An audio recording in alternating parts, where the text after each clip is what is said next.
Bom dia, meu nome é Andressa e meu grupo é composto pelo Felipe, a Luciana e a Vanessa. Nosso tema é plantas epífitas e eu vou falar sobre elas agora. Bom, o que são plantas epífitas? São plantas que vivem normalmente em troncos de outras plantas e são muitas vezes confundidas com plantas parasitárias, mas não possuem esse hábito porque não retiram nenhum tipo de nutriente da planta em que se hospeda. Elas se alojam em troncos de outras árvores para obter luminosidade e nutrientes através de fezes de passarinhos, restos de insetos, etc. E podem ser divididas em epífitas avasculares, que são compostas pelas briófitas e são plantas que não apresentam vasos condutores verdadeiros. Seu transporte é bem lento e feito por difusão. O local onde mais as favorece são os meios bem úmidos, até porque elas necessitam de água para sua reprodução. Elas não possuem flores, sementes e frutos, não possuem tecido de sustentação e, além disso, possuem sexos separados. Não apresentam raízes, caules e folhas, mas possuem algumas estruturas similares que são os rizóides, que fazem o papel da raiz na captação de água e nutrientes, mas não é considerado raiz, desculpa, mas não é considerado raiz, pois não tem o xilema e a floema. Os caloides, que apresentam a função do caule e têm estruturas que transportam água e substâncias que a planta precisa, e essas estruturas são divididas em duas células, as hidroides, que são responsáveis pela condução de água e nutriente, e leptoides, que distribuem materiais orgânicos. E temos os filóides, que fazem a fotossíntese e substituem as folhas. Nas epífitas vasculares temos as pteridófitas e a angiosperma. Nas pteridófitas, elas têm vasos condutores de seiva. São plantas que possuem cilindros conhecidos como protostelos, que na sua parte central encontramos o xilema. Além disso, temos uma estrutura conhecida como sifonostelo, dictostelo e eustelos, que são preenchidos pelo parênquima e possuem grande quantidade de estomatos por toda parte onde se faz a fotossíntese, possui caule e folha com ausência de flores e sementes e precisam de água para se reproduzir. A angiosperma, temos a presença dos vasos condutores de seiva, temos raiz, caule, folha, flores, frutos e sementes que se faz presente na sua estrutura e são subdivididas em dois grupos, que são monocotiledôneas e dicotiledôneas. Agora vamos falar sobre raiz, caule e folha. Bom, na raiz, como todo mundo sabe, é um órgão que normalmente se localiza abaixo do solo e onde ela se ramifica e que tem como função a absorção de substâncias e fixação. A raiz é composta pelo colo, como podemos ver, pelo colo, que é a região de transição da raiz com o caule. Temos a região suberosa, que tem uma substância chamada de suberina, que atua como impermeabilização e tem a função das ramificações. A região pilífera, onde ocorre a absorção de nutrientes. A região lisa, ou o crescimento onde ocorre o alongamento da raiz.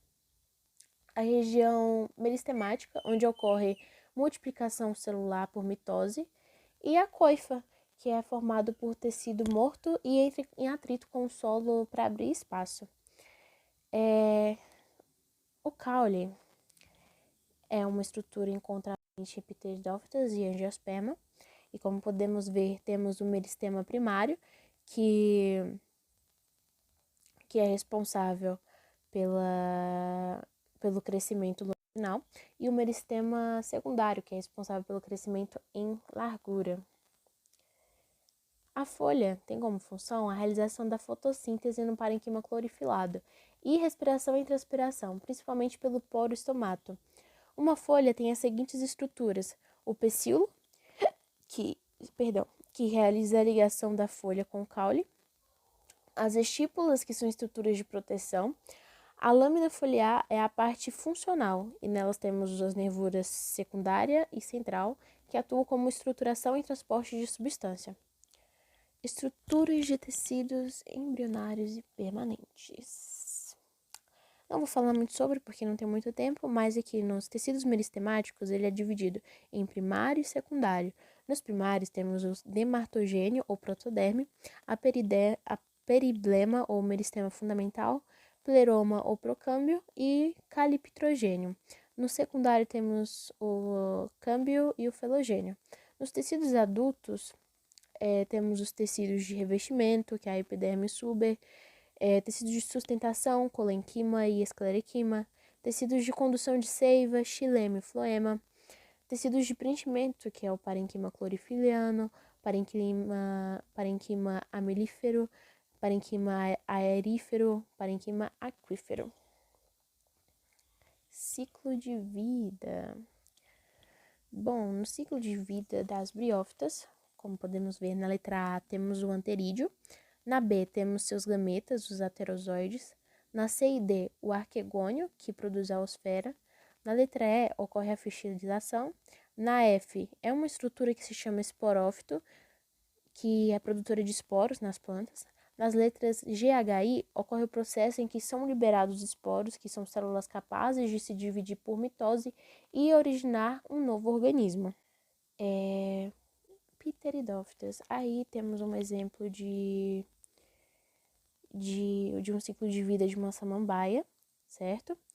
E o que acontece? Existe o soro nas folhas da samambaia, que é uma estrutura especial, que parece como pequenas manchas pretas na superfície das folhas. Nesses soros, os esporos são produzidos por meiose. Depois que os esporos são liberados, eles caem em uma posição favorável e germinam para formar um gametófito anfifílico. E ele tem um formato de coração, como podemos ver na imagem. Além dessas características, também pode ser observada a presença de rizomas que garantem a persistência dos gametófilos na matriz. O gametófito possui órgãos genitais, nos quais podem ser observados a osfera e anterídeos, os quais são responsáveis pela produção de diversos anterozoides. Na presença de água, o anterozoide flagelado nadará até encontrar a osfera. Em seguida, ocorre a fertilização e o zigoto é formado. O embrião começa a se desenvolver e só precisa de gametófitos por um curto período. O embrião então vira um esporófito que se enraiza no solo e inicia um novo ciclo. Aqui nas classificações temos as oleepífitas, que têm um hábito epifítico durante todo o seu ciclo de vida e podem crescer em uma mesma comunidade, tanto sobre árvores quanto no solo. E temos a hemiepífitas, que tem um hábito epifítico apenas durante parte de sua vida e é dividida em hemiepífitas primárias e secundárias. Reprodução das angiospermas. A reprodução das angiospermas se inicia com a polinização, que é o encontro do grão do pólen com o estigma. Quando o grão do pólen é liberado na antera, ele possui uma célula vegetativa e uma célula geradora, que se divide e forma dois gametas masculinos. A célula vegetativa será responsável pela formação do tubo polínico, que vai garantir a transferência dos gametas até a parte feminina da flor. E a reprodução das pteridófitas pode ocorrer de forma assexuada e sexuada. E ok. Na polinização das angiospermas, no caso das plantas epífitas, se dá por polinização dioica. O grão do pólen germina ao cair no estigma de uma flor, se hidrata, rompe a membrana externa e se projeta a membrana interna, formando o tubo polínico, que cresce ao longo do estilete por quimiotropismo. O núcleo germinativo divide-se por mitose e forma dois núcleos espermáticos ou gaméticos. O tubo polínico alcança o ovário, penetra no óvulo através da micropila e ocorre uma dupla fecundação. A primeira fecundação origina o zigoto a partir da fusão do núcleo espermático e da osfera. Esse núcleo crescerá e formará o embrião. A segunda fecundação origina um núcleo a partir da fusão do outro núcleo espermático e dois núcleos polares. Esse núcleo dará origem a um tecido de reserva, chamado endosperma secundário, que nutrirá o embrião até que germine e possa fotossintetizar. Família e espécies de interesse. Aqui nas briófitas a gente tem o musgo, que são plantas pequenas, sem semente, que normalmente se desenvolvem em locais úmidos e sombreados. As hepáticas, que normalmente são plantas pequenas e se desenvolvem em habitats terrestres úmidos, sendo algumas aquáticas. São abundantes nas zonas tropicais e subtropicais, em regiões muito chuvosas ou com grande teor de umidade.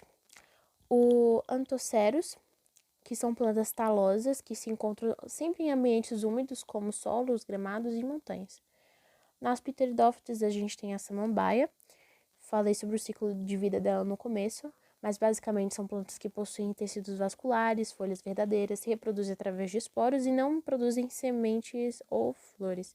E as avencas, que são da mesma família das samambaias. Na angiosperma, a gente tem as monocotiledôneas, que possuem semente com cotiledone, folhas com nervação paralela e raízes fasciculadas. Como exemplos, temos o coqueiro.